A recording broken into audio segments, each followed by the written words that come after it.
Grandstand Bettors here with 32 NFL season previews in 32 days. We are on day number 30, and we're going to look to continue talking about the NFC West and the Seattle Seahawks. As always, guys, make sure you go ahead and hit that subscribe button so you don't miss any of our season previews and all of our season-long NFL picks right here at Grandstand Bettors. Also, go ahead and smash that like button. We're just a little more than 10 days away from the NFL season starting.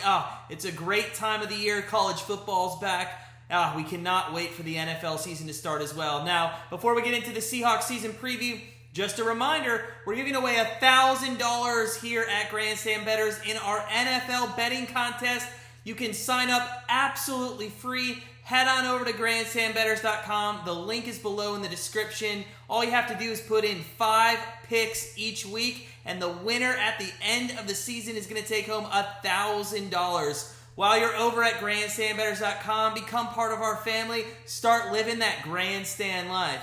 Without further ado, though, let's dive into the Seattle Seahawks season preview. And to do so, let's take a quick recap back at their 2020 season. The Seahawks finished last season 12-4 behind a very good offense and a defense that stepped up when it needed to.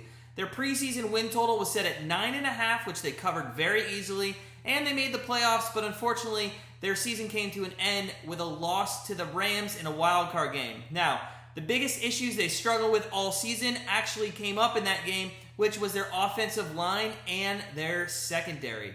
The offensive line gave up 5 sacks in that game, and all season they just looked bad and not good and able to protect Russell Wilson, which they need to do on a regular basis.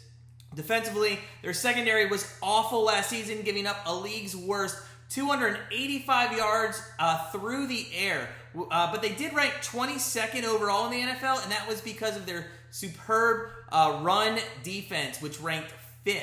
Now, ironically, their run defense in that game against the Rams did not show up. They gave up 164 yards rushing and only 169 yards passing. But don't let that fool you, as their defense is definitely not what it used to be over the last few years during that Legion of Boom era that we all know and liked behind, Earl Thomas, Richard Sherman, Cam Chancellor. This team is still good, though, as they did show us with 12 wins, but there does need to be a lot of work to their secondary and offensive line if they're going to make a deep playoff run like they did in 13 and 14. Now, getting into their offseason moves, the Seahawks lost quite a few guys defensively in free agency and did not do a very good job, let's be honest, in replacing them. They lost 2 defensive linemen, Jonathan Bullard and Jaron Reed, edge rusher DeMontre Moore, and cornerback Shaquille Griffin, and his brother linebacker Shaquem Griffin. Now, these guys were able to sign defensive lineman Al Woods from the Jags, edge Kerry Hayter from the 49ers, and cornerback Akello Witherspoon from the 49ers as well in the offseason. Now, Kerry Hayter is definitely a downgrade from Moore, but the other 2 guys they brought in should be able to put up the same numbers that Bullard and Griffin did last season, but time will only tell how they fit into the system. All in all, not too many big moves that happened this offseason defensively for the Seahawks. If anything, they lost some good depth, some good rotational players, which may hurt them this season.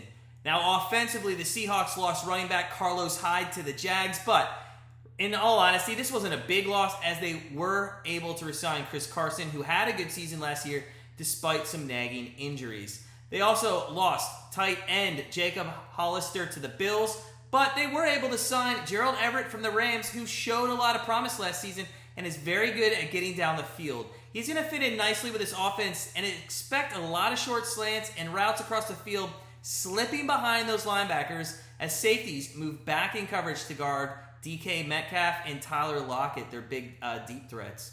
Now, the Seahawks did lose David Moore in free agency to the Panthers, which does hurt. The last move we want to highlight before getting into their draft picks was getting guard Gabe Jackson from the Raiders. This is a huge boost to their line, and it's really going to help them on the right-hand side of the line this season, where they struggled a lot. So expect the number of times Wilson sacked this season to surely go down. And that is what his only job and point was to the front office in the offseason: protect him. Now, looking at their draft picks this season, it's going to be quick. They only had 3. Yeah, that's right. They only had 3 draft picks this season. They had a 2nd round, 4th, and 6th round draft pick. They drafted wide receiver Dwayne Eskridge out of Western Michigan, cornerback Trey Browns out of Oklahoma, and offensive tackle Stone Forsythe out of Florida. Considering how many picks they did this year, they actually did a pretty decent job. Eskridge has some serious speed, like most wideouts that do come out of the MAC in Western Michigan. He is very good at getting separation with the corners. Now, if he does not grab the 3rd spot at the wide receiver position, expect him to be a primary backup for this unit, and he has a lot of potential moving forward in the NFL. Cornerback Trey Brown will also get some playing time this season, as they are very weak in this position. So we see him serving as a backup to Akello Witherspoon and learning a few things behind him, as he is going in his 5th year in the league. Now, given how many picks the Seahawks had in the draft, they did a very good job of finding what was available at that pick and getting that right piece to fit into their system. So really, Russell Wilson really should be giving kudos to the front office in the offseason.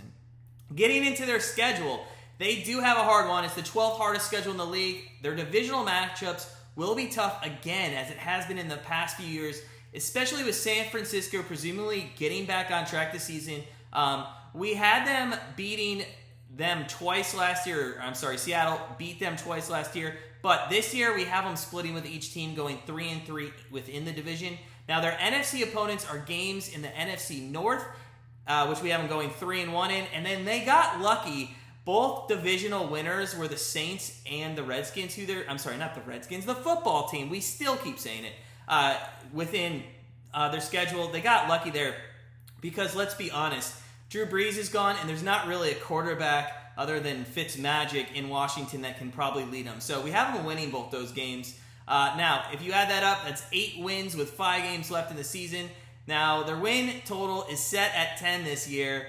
It's a high total, but they do play the AFC South and the Steelers. We like their chances of hitting the over. They should be able to beat the Steelers and the Colts in Week 1, as Carson Wentz probably won't be there. And they should have no problem beating the Texans and Jags. Tennessee's going to be a tough game given how their offense is and the state of the maybe Seahawks secondary. So we do have them losing that game, but it really doesn't affect anything. Our simulations, we have them winning 12 games this year, and even with an upset loss, they would still hit 11. And thanks to that extra game, that would still put them over their season win total of 10. Seahawks fans, what do you think your team's going to do this season? You think Russell Wilson's going to have another MVP-style season? Are they going to be able to protect him, keep him off the IL? So, Seahawks fans, we want to know. Over under 10 wins from you. Let us know in the comments below. For those of us here at Grandstand Bettors, that does it for our Seattle Seahawks season preview. Tomorrow, day 31 of our previews, almost to the finish line here, but we will continue with the NFC West teams and dive in to the San Francisco 49ers. As always, sit back, relax, enjoy the week leading up to opening night, and we'll see you tomorrow.